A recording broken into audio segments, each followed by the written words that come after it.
Okay let's begin.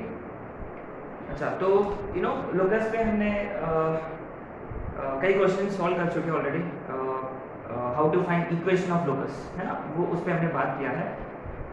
और साथ साथ we were also discussing how to identify what type of locus it is, है ना। तो ये भी इम्पॉर्टेंट है क्योंकि sometimes they won't ask to find equation of locus, sometimes they ask us to find कि वो कौन सा लोकस है। वो लोकस क्या है, स्ट्रेट लाइन है कि सर्कल है कि पैराबोला है कि एक्लिप्स है कि हाइपरबोला है। ही प्रॉब्ली आस्क अस कि वो लोकस क्या है। तो इसलिए ना वी नीड टू नो कि वो उस इक्वेशन किसको रिप्रेजेंट करता है। अगर वो इक्वेशन रहा तो कौन सा इनमें से कौन सा कर्व को रिप्रेजेंट करता है, ये सब अपने को पता होना चाहिए, ठीक है। सो एनीवे आते सब बेसिक चीज़ें हैं जो आप लोग ऑलरेडी जानते हो, है ना। जैसे कि अगर मान लो वो लीनियर इक्वेशन इन 2 वेरिएबल्स रहा या 1 वेरिएबल रहा तो भी लीनियर इक्वेशन 2 वेरिएबल्स या 1 variable, what does it represent? ये किसको रिप्रेजेंट करता है?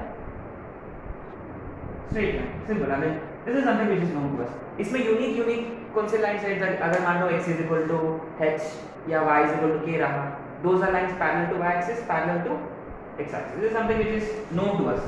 x सम नंबर है, this is line parallel to y axis. y k रहा, it is line parallel to x axis, as simple as, है ना। ये तो हम जानते हैं बहुत अच्छे से। अच्छा, लीनियर इक्वेशन 1 वेरिएबल या 2 variables represent straight lines, linear equation. But what happens if it's second degree equation, degree 2 रहा, तो सेकंड डिग्री इक्वेशन क्या है आप लोग जानते हो बहुत अच्छे से। ax² + 2hxy + by²। देखो ये सेकंड डिग्री टर्म्स है। इसके बाद आएंगे 2gx 2fy + c = 0। ये कौन है? Basically this is general second degree equation. ये बताया गया है किसी को भी रिप्रेजेंट कर सकता है, right. It could represent pair of straight lines जो अपना हो चुका है, या it could represent circle, parabola, ellipse, hyperbola, है ना। अच्छा, वो क्या है वो अब वो देखते हैं, कंडीशंस है ना लिटिल बिट। इस पे ना और एक्सटेंसिवली बात करेंगे हम, राइट। तो बेसिकली क्या है कि रिमेंबर आप लोग जानते हो डेल्टा की वैल्यू जानते हो, है ना। What was that? Remember A B C, देखो डायगोनल में ए बी सी, और आपको याद है तो पहला आएगा h, इसके बाद आता है g, इसके बाद f, ये डेल्टा है। रिमेंबर अगर डेल्टा 0 हो गया, राइट, से delta is equal to 0, what does it represent? Pair of straight lines. Delta 0 रहा, it definitely represents pair of straight lines, है ना। Within this remember, within this अपने पास एक कंडीशन था h² - ab, याद है?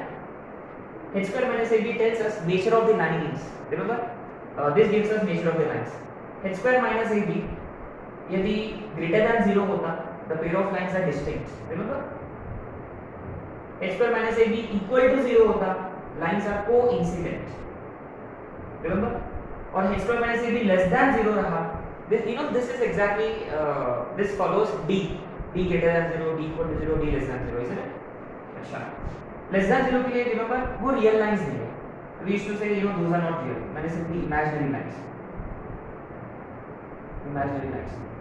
In fact आपको पता है क्या, अगर डेल्टा इक्वल टू 0 रहा and h² - ab less than 0 रहा, तो ये स्पेशल केस माना जाता है। इस केस में वो जो x, y जो है ना, वो एक पॉइंट को रिप्रेजेंट करता है, this represents a point actually, है ना। सो पहली बात, अपने पास कोई सेकंड डिग्री इक्वेशन है और अपने को पता करना है कि ये किसको रिप्रेजेंट कर रहा है। तो immediately what do we find delta 0 आ गया, इसका मतलब वो सर्कल वगैरह नहीं होगा, या वो पेयर ऑफ स्ट्रेट लाइंस हो सकता है या वो पॉइंट हो सकता है, ठीक है। अच्छा, यदि डेल्टा 0 नहीं होता, what happens if delta is not equal to 0? Delta is not equal to 0, then it could represent circle,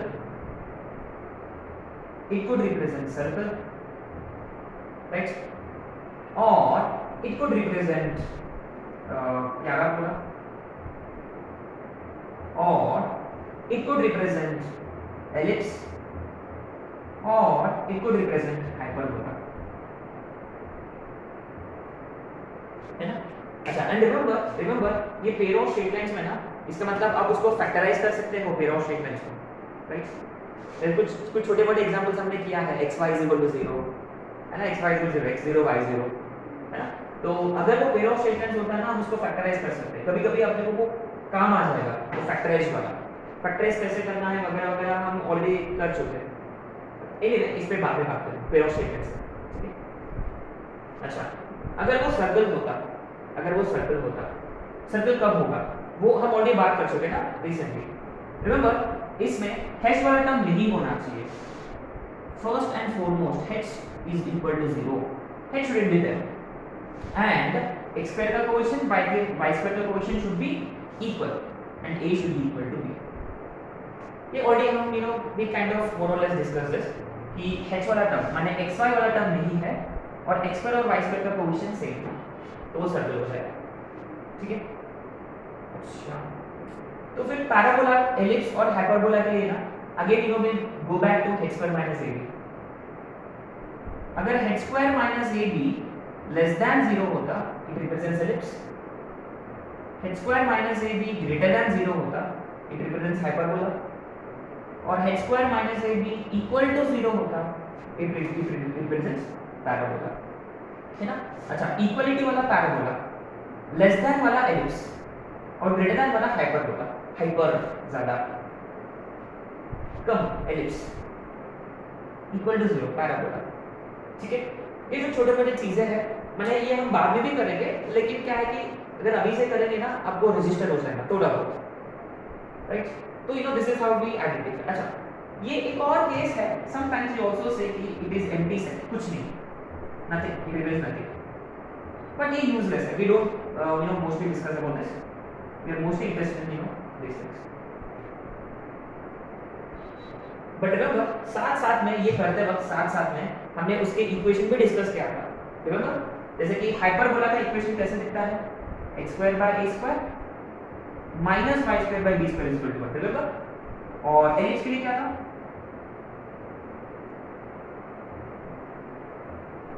x square by a square plus y square by b square is equal to 1, isn't it?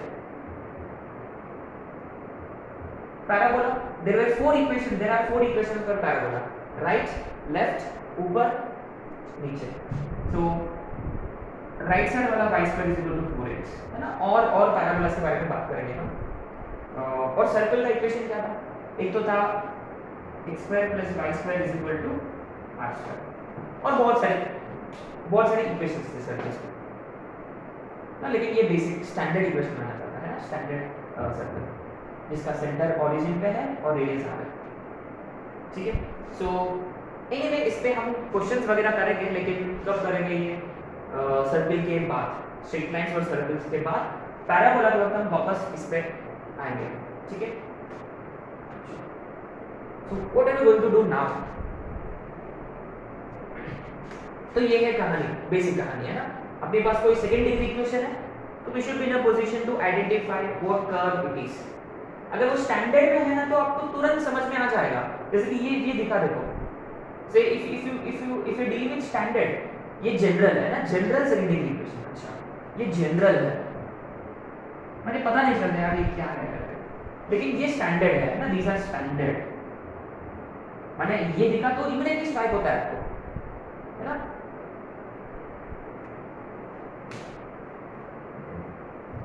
अब आते हैं हम और थोड़ा बात करेंगे किस पे, सर्कल पे।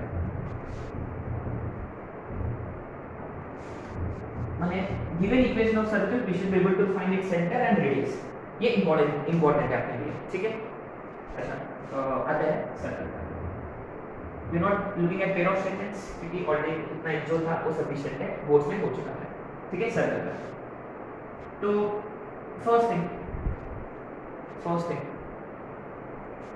circle is defined by its center and radius, defined by center and radius, ठीक है? तो जनरली हम सेंटर लेते हैं h, k, जनरली हक है ना, अपना हक बनता है, सेंटर लेने का हक बनता है, हक और रेडियस है स्मॉल आर। ए भी ले सकते हैं, आर भी ले सकते हैं। सेंटर है हब और रेडियस है r. In this case remember very simple, हमने डिस्टेंस फॉर्मूला अप्लाई किया था। ये मान लो ये लोकस वाला पॉइंट है जो घूम रहा है, जो फिक्स नहीं है। ये सेंटर है जो फिक्स्ड है, और ये जो डिस्टेंस है ये भी फिक्स्ड है। Then what is equation of circle? Very simple, what is that? Plus r square. Very good. Distance formula apply किया, Priyanka Chopra PC is equal to r, है ना, PC is equal to r apply किया और squaring on both sides किया, तो ये आ गया। Simple है ना। अच्छा, ये मोस्ट इंपॉर्टेंट फॉर्म है सर्कल का, which is basically called as centre radius form. Centre and radius form, centre radius form. अच्छा, दूसरा स्टैंडर्ड फॉर्म है सर्कल का। स्टैंडर्ड फॉर्म का मतलब बहुत सारे क्वेश्चंस में क्या है कि सर्कल ना ऐसे दिखता है, x square plus y square equal to r square. ये स्टैंडर्ड फॉर्म है सर्कल का। इसका मतलब इसमें क्या फर्क है कि ये सर्कल का सेंटर कहाँ है? हाँ, चोपड़ा ओरिजिन पे है, राइट। तो रेडियस उतना ही है, सेंटर इज ओरिजिन, है ना। अच्छा देखो, इसका ना फिगर कैसे बनता है? ऐसा बनता है फिगर, ये सभी लोग जानते हैं ना। अच्छा, और क्या कि ये वाले कौन से पॉइंट्स हैं, इसमें हम बहुत इंटरेस्ट है। देखो ये वाले पॉइंट्स कब मिलेंगे? These are points when this intersects x axis. x axis का मतलब y0, तो इसमें y0 डालेंगे, तो x के दो वैल्यूज आएंगे, एक r और दूसरा माइनस। अच्छा, ये वाला देखो, ये का मतलब कौन है? y एक्सिस माने x0, तो 0, r और ये वाला 0, माइनस। ये अपने को पता होना चाहिए, बेसिक चीज है ना। अच्छा, ये सब तो ठीक है, ये ऐसे दिखने से ये हो जाता है। अच्छा, just before we do that, x square plus y square is equal to 16 example. What is its center? What is its radius? Center is, and radius how much? 16 ki 4? 4. Very good. Radius is 4, isn't it? 4 units. अच्छा, 4 units. 4. देखो, be careful. Many students they think here radius is 16. And a very common mistake. आपको क्या करना है? Square के format में लिखना है, x square plus y square is equal to 4 का स्क्वायर। देन कंपेयर करो, राइट। अगर वो परफेक्ट स्क्वायर नहीं होता, मान लो 17 आ गया, तो रूट 17 का square, a square minus b square, root a square minus b square का होल स्क्वायर, है ना। a minus b a plus b नहीं है ना, वेरी स्ट्रेट कर दैट मिस्टेक। अच्छा, यहाँ देखो,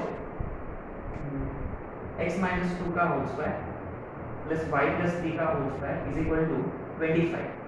एक एग्जांपल, तो इसका सेंटर क्या है? या तो रेडियस, और रेडियस क्या है? अच्छा, रेडियस तो obviously, very good, fine. Centre क्या है इसका? वेरी गुड, 2, -3, इसलिए देखो इसको ना इसके साथ कंपेयर करना। देखो यहाँ minus x minus h, y ये देखो प्लस है, तो आपको इसको कैसे लिखना होगा? y माइनस ऑफ, और वेरी सिंपल, इसको इक्वल टू 0 कर डालो, सिंपल है, ये बेस्ट है। इक्वल टू 0 करो, खत्म। देखो equal to 0 x is h, equal to 0 y is k, ऐसे करें, ये बेस्ट है। इक्वल टू 0 वाला बेस्ट है हमेशा ना। अच्छा, तो ठीक है, अब आते हैं लास्ट पॉइंट सर्कल का, वो है जनरल फॉर्म। मैंने जनरली सर्कल की इक्वेशन कैसे लिखता है? देखो, ये सेंटर रेडियस फॉर्म, ये स्टैंडर्ड फॉर्म, ये जनरल फॉर्म, और भी फॉर्म्स है, लेकिन वो हम सर्कल चैप्टर के बाद बात करेंगे, ठीक है। अच्छा, जनरल फॉर्म ऐसा होता है, देखो सर्कल का, x square plus y square plus 2gx plus 2fy plus c is equal to 0। ये ऐसा होता है। अच्छा, आपने नोटिस किया है कि this looks strikingly similar to general second degree equation. Of course, क्योंकि ये आया कहां से तो आया, but the only difference is कि h नहीं है, देखो h नहीं है, h is 0 and a is equal to b हमने कर लिया, एंड इक्वल टू 1 ले लिया हमने। माने अगर वो सर्कल होता है तो आपको पहले ही क्या करना होगा? x स्क्वायर और y स्क्वायर की इक्वेशंस को 1 में बदलना है। यदि यहाँ 5x स्क्वायर 5y स्क्वायर या 4x स्क्वायर 4y स्क्वायर अगर ऐसा कुछ होता तो what do we do? Divide, हाँ पहले डिवाइड कर लेंगे और x स्क्वायर और y स्क्वायर की इक्वेशंस को 1 में कन्वर्ट करना है, सिंपल है। अच्छा, उसके बाद देखो इसको हम डिराइव कर सकते हैं, लेकिन अभी के लिए आप लोग को रखना है, अभी के लिए रख सकते हैं ना। तो इस केस में, in this particular case, centre क्या होता है और रेडियस क्या होता है, ये आप लोग को पता होना चाहिए। सेंटर क्या होता है? माइनस जी माइनस एफ, और रेडियस होता है root over g square plus f square minus c. अच्छा, मैं यहाँ ना एक इक्वेशन लिखूंगा, चलो मुझे मजा नहीं आता ये डायरेक्ट लिखने से, कभी मजा नहीं आता है ना डायरेक्ट लिख दिया यार, कैसे? हमेशा मुझको मेरे मन में आता है क्वेश्चन कैसे, क्यों, राइट? तो ये पाप हो जाएगा अगर मैं डायरेक्ट बदल दिया। अच्छा, ये देखो बहुत ही सिंपल है, सेंटर रेडियस के लिए ना आपको किस में कन्वर्ट करना होगा? सेंटर रेडियस फॉर्म में बदलना है। तो ये काम करेंगे, मैंने आपको ना स्क्वायर कंप्लीट करना है, किसका? x एज वेल एज दोनों का भी, हाँ। अच्छा, तो हम क्या करते हैं, half the coefficient of x etcetera etcetera, यार ये तो जानते हैं ना। अच्छा, ये देखो x स्क्वायर प्लस ये 2gx, ये देखो ये x वाला पार्ट है, तो हम क्या करते हैं, इसका आधा g, उसका स्क्वायर दोनों तरफ से ऐड, है ना, रिमेंबर?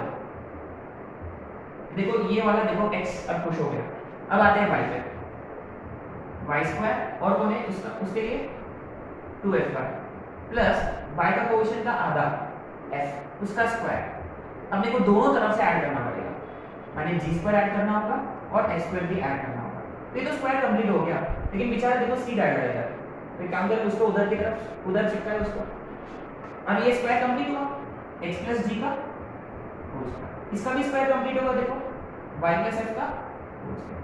अब देखो स्क्वायर आरएचएस में भी लाना है आपको, तो ये देखो, तो हम क्या करते हैं, स्क्वायर और सॉरी स्क्वायर रूट और स्क्वायर, तो root over g square plus f square minus c का होल स्क्वायर। देखो वैसे आया, इसको इक्वल टू 0 कर डालो माइनस जी, इसको इक्वल टू 0 कर डालो माइनस एफ और r square root g square f square minus c. ठीक है? अच्छा देखो, मेक श्योर कि देखो ये वाला coefficient of x square is 1, है ना, question of x square is 1, question of y square is 1। ठीक है, एक दो क्वेश्चंस करेंगे फिर हम आगे बढ़ेंगे। Let's move on to parabola.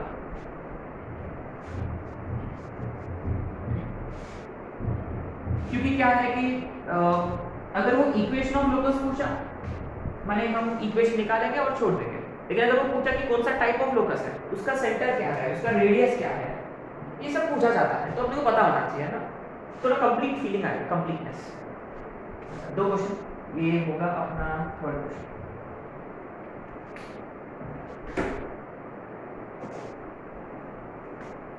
अच्छा, so find center and radius of the following circles.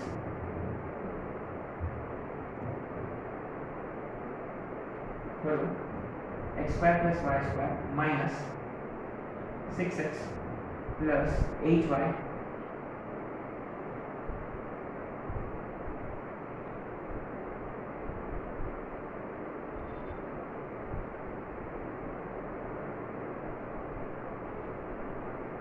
plus 25 is equal to 0. Very interesting question, very interesting question. मैंने जबरदस्ती इसलिए लिया था मैंने ये। अच्छा एक काम करेंगे, पहले इज इक्वल टू 0 लेंगे, ठीक है? इमीडिएटली हम एक आध question x square plus y square minus 6x minus 8y plus 25 is equal to 0 है। अच्छे क्वेश्चन है।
इक्वेशन ऑफ सर्कल whose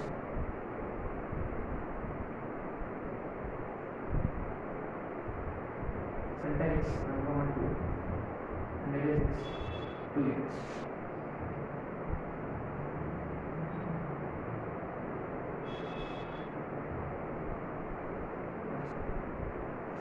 इतना सफिशिएंट है.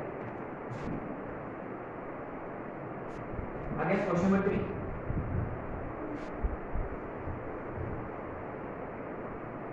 क्वेश्चन नंबर 3 में सेंटर क्या है? 3, -4 और रेडियस कितना है? 5 यूनिट्स है ना. ये थर्ड का.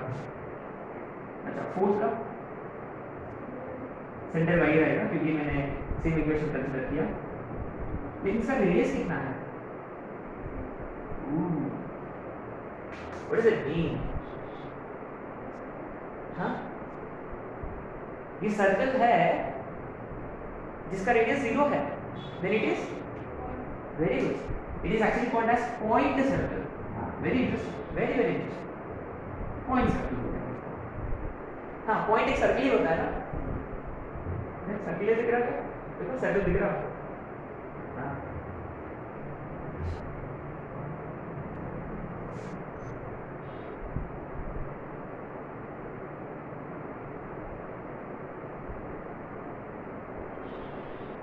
ओके. अच्छा, आई होप कि आप लोगों को समझ में आ रहा है ना. ये देखो x स्क्वायर और y स्क्वायर का कोएफिशिएंट 1 1 है. 2g is -6. अच्छा चलो यहाँ करूँगा. तो 2g इज -6, 2f इज 8 और c नहीं है, 0 है. तो g is -3, f is 4, c 0. So center is -g -f.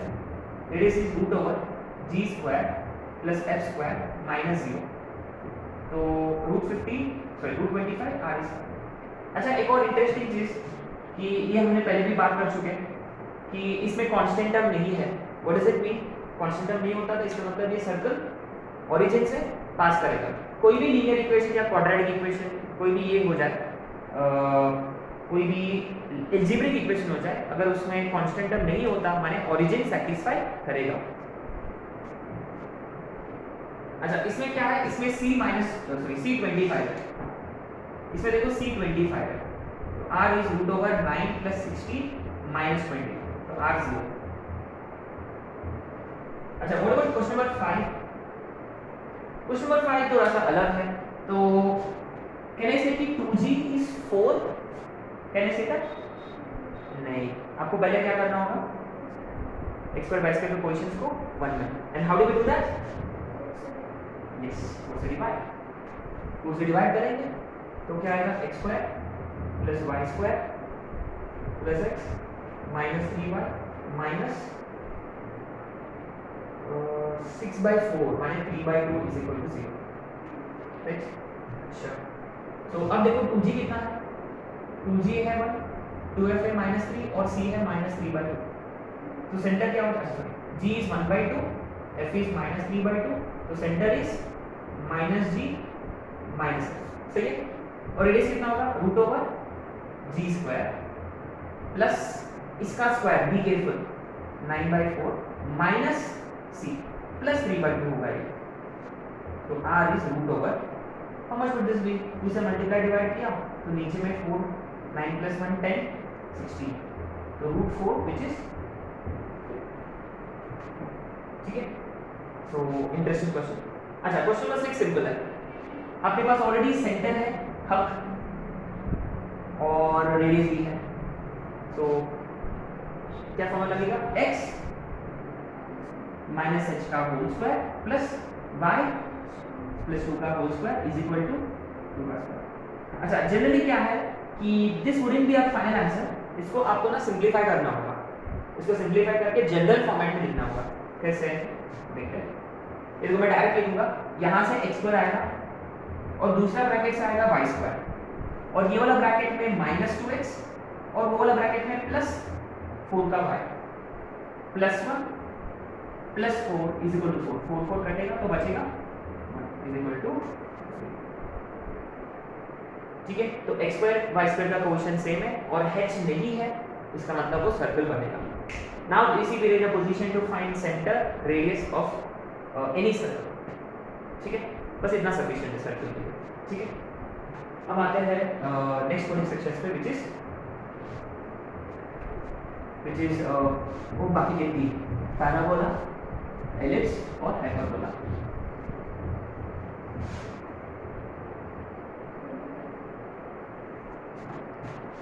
Okay, so इन सबको ना बोला जाता है conic sections. These are basically called as conic sections, conic sections, है ना। अच्छा, ये कोनिक सेक्शंस क्यों है? क्योंकि अरे हाँ, आप लोगों ने ये क्वेश्चंस किए होंगे ना, कोन वाले क्वेश्चंस, और हमने ऐसे भी क्वेश्चन किया था डबल कोन वाले क्वेश्चंस, याद है? वो कैसा होता है डबल कोन? ऐसे होता है ना डबल कोन। थोड़ा सा अजीब सा फिगर है।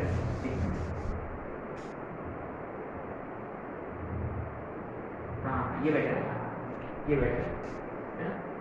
हाँ, ये डबल कोन है। तो बेसिकली क्या है, कोन को अलग अलग एंगल्स में कट करेंगे तो अपने को ये सारे मिलेंगे, जितने भी straight line, pair of straight lines, point, circle, parabola, ellipse, hyperbola, सभी के सभी मिलेंगे। अच्छा, आपको पॉइंट कब मिलेगा?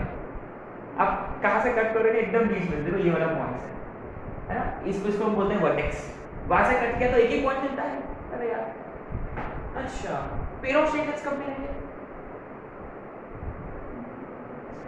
आगे वाले को ऐसे कट किया है ना। सर्कल कब मिलेगा?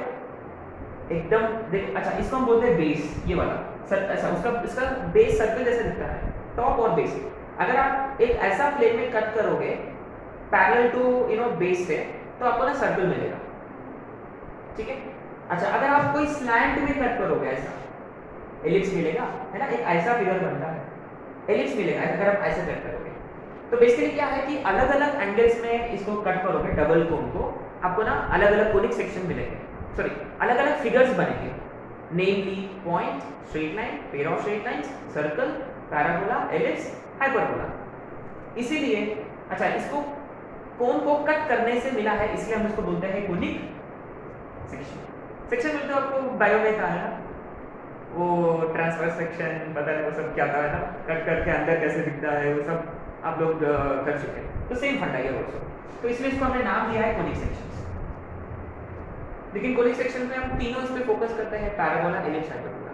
स्ट्रेट लाइन, सर्कल वगैरह वो सब पहले हो चुका होगा ऑलरेडी, है ना। अच्छा, तो कोनिक सेक्शंस का इंपॉर्टेंट टर्म्स है कुछ, उसमें पहला इंपॉर्टेंट टर्म आएगा एक फिक्स्ड पॉइंट, एक फिक्स्ड पॉइंट होता है। दूसरा एक फिक्स्ड लाइन होता है, पॉइंट या पॉइंट्स, लाइन या लाइंस, है ना। तो पूरा कहानी कोनिक सेक्शंस का इन्हीं पर है कि वो फिक्स्ड पॉइंट क्या है, फिक्स्ड लाइन क्या है। जैसे कि रिमेंबर, सर्कल में पूरा कहानी सेंटर पे होता है, फिक्स्ड पॉइंट और fixed distance, constant distance, radius. तो सिमिलरली कोनिक सेक्शन में ना इंपॉर्टेंट चीजें हैं, एक फिक्स्ड पॉइंट और एक फिक्स्ड लाइन। और है ना, ये फिक्स्ड पॉइंट जो है ना, इसको हम बोलते हैं फोकस, इसको फोकस बोलते हैं, या प्लूरल फॉर्म है फोकाई, FOCI, फोकाई, है ना।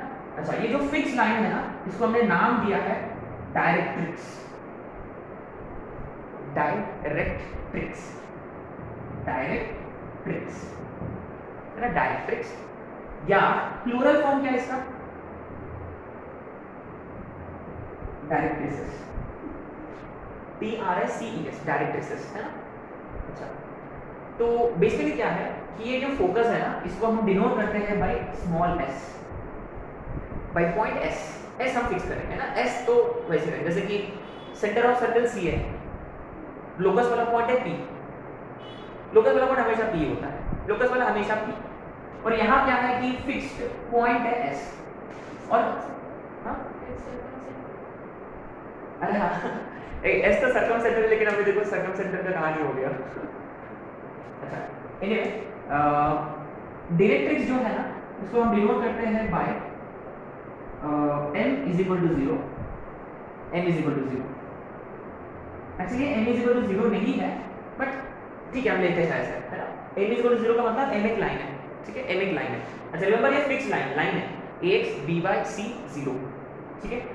अच्छा तो वो पॉइंट ना, वो जो लोकस वाला पॉइंट है, it moves in such a way that its distance from fixed point, its distance from fixed point, उसका ratio which distance from fixed line.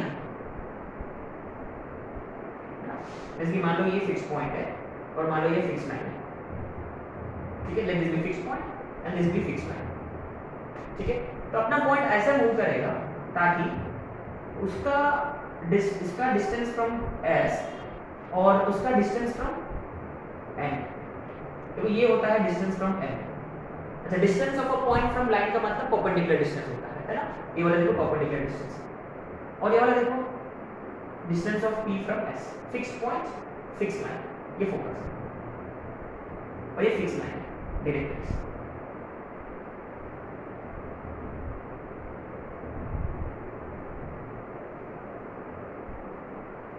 Fix point और फिक्स लाइन, ठीक है। तो क्या है बेसिकली ये जो रेशियो है ना, ये जो डिस्टेंस का रेशियो है, ये हमेशा कांस्टेंट होता है, दिस इज ऑलवेज कांस्टेंट। और ये कांस्टेंट को हमने नाम दिया है e, प्रेस करते क्या कर रहे हो, e करते हो बोला e। अच्छा और ये e का नाम है एक्सेंट्रिसिटी, इसका नाम है एक्सेंट्रिसिटी, इसका नाम है एक्सेंट्रिसिटी, ठीक है। देखो तीनों मोस्ट इंपॉर्टेंट पॉइंट्स, एक है फोकस फिक्स पॉइंट और दूसरा है डायरेक्ट्रिक्स फिक्स लाइन। एक फिक्स पॉइंट होता है, एक फिक्स लाइन होता है, और अपना पॉइंट भी ऐसे मूव करता है उस प्लेन में ताकि उसका डिस्टेंस फ्रॉम फिक्स पॉइंट और डिस्टेंस फ्रॉम फिक्स लाइन का जो रेशियो है वो हमेशा कांस्टेंट रहे, तब वो कोनिक सेक्शन माना जाता है, ठीक है। So, we'll continue this discussion in our next class, right?